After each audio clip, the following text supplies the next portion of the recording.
Ave Maria. Reading from the 4th chapter of St. Luke's Gospel. Leaving the synagogue, Jesus went to Simon's house. Now Simon's mother-in-law was suffering from a high fever, and they asked him to do something for her. Leaning over, he rebuked the fever, and it left her, and she immediately got up and began to wait on them.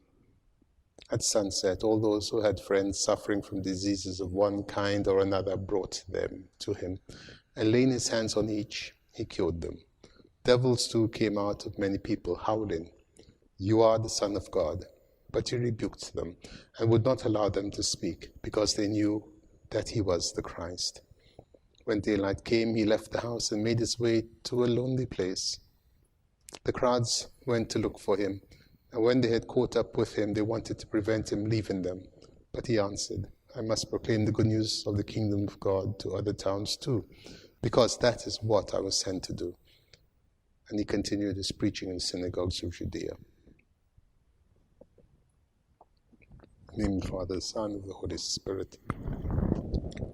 We're told that when our blessed Lord left Nazareth, he went down to Capernaum, and that he taught in the synagogues, and that he did so on the Sabbath. In fact, our Lord, whenever we're told he preached in the towns, it was generally on the Sabbath. He preached, of course, on the mountainside, in the desert, by the lakeside, and so on. But when he wished to teach authoritatively, he chose the Sabbath and in the synagogues. The reason, of course, is the Jews gathered in the synagogues on the Sabbath. And the Sabbath was set aside as a day of rest. But in this, as St. Luke relates it, there is an additional reason for this. Our Lord wished to show that he had come in fulfillment of the law, and the Sabbath was the final sign of the law. It was the end. The Sabbath was the end of the first creation. This creation had fallen into sin, into decrepitude because of Adam's sin. And so in coming on the Sabbath, our Lord wished to show that he has come as the fulfillment of the law. And so he taught at length with authority. He even cast out the demon that had possessed the man in the synagogue. And the devil came out with a great cry after saying, "We know who you are, the Holy One of God." Our Lord left the synagogue and went to Simon's house. So it is late Saturday afternoon, evening. And Simon's mother-in-law is suffering from a high fever, which was a serious condition. They told him about it. And we're told he rebuked the fever, and it left her, and immediately she got up, which in fact was miraculous, because normally when one has been struck with such a fever, one is quite weak. She's healed instantly. As an aside, we're told it was Simon's mother-in-law, and of course the argument is often brought, Simon was married. Implication being that the clergy should be married. But of course, we're not told anything about Simon's wife. So for all we know, Simon might well have been a widower. Or he could have left his wife to follow the Lord. And our Lord himself says there's no one who's left father, mother, wife, children to spread the gospel who will not be rewarded even in this life and receive abundantly after that. But in any case, nowhere do we read of the apostles being married and living with their wives. Significantly, we're told, after sunset, all those who had friends suffering from diseases of one kind or another brought them to the Lord. So it's when the Sabbath is over that they do this. One, because they probably thought it was a violation of the Sabbath for him to heal, or because they had other reasons such as being occupied with the work of the Sabbath, namely listening to the law. But in any case, they bring the sick to him after, and he takes time to lay his hands on each one and cured. And again, the devils come out howling, "You are the Son of God." And he rebuked them and would not permit them to speak because they knew he was the Christ.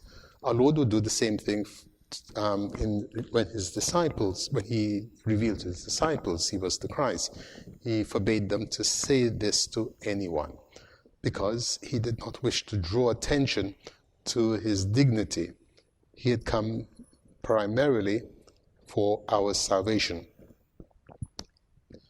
We're told when daylight came, so he didn't have much time to sleep, he left the house and made his way to a lonely place. St. Mark tells us to pray. And the crowds went looking for him. And when they caught up with him, they make an attempt to keep him. But his response is that he must proclaim the good news of the kingdom to the other towns as well. That was his task. And so in preaching on the Sabbath, our Lord, in fact, would begin to dismantle the Sabbath. The crowds, whilst they would bring as at the beginning, they would bring the sick afterwards, slowly there would be people healed on the Sabbath itself. And our Lord would be accused of breaking the Sabbath by the Pharisees. But what was he doing? He was showing that the old covenant had come to an end and that there was a new covenant. The Sabbath was attached to the old covenant. The new covenant would have a new day, a day without end, namely the Sunday. And we see this already in type, because the Sabbath having ended, we're told when daylight came, so it's a Sunday, he left the house and made his way to a lonely place, and the crowds came looking for him. And so this new day is what our Lord is preaching. This is important because we have the Manichaeans who began by saying there were two gods, a good God and an evil God. The good God created the spirit, the evil God material things. And there was a conflict, always a clash between them. That the evil God imprisoned the human soul in a body of flesh. Therefore the flesh, and in fact all material things, were essentially evil. Therefore they rejected the very idea of sacraments, because sacraments depend on material things, water, wine, bread, and so on. But our Lord shows, in fact, that he is the creator of all things, and that nothing, therefore, is evil, since he is good. Therefore, he builds on what the Old Testament had given. And he starts off by correcting what is wrong with it, in the same way as the person who builds a house. If he needs to make alterations, he doesn't uproot the foundations, but rather he repairs that which is damaged. And so the Lord repairs that which is damaged in us, damaged by sin, and he makes us a new creature in himself. In the name of the Father, the Son, and the Holy Spirit.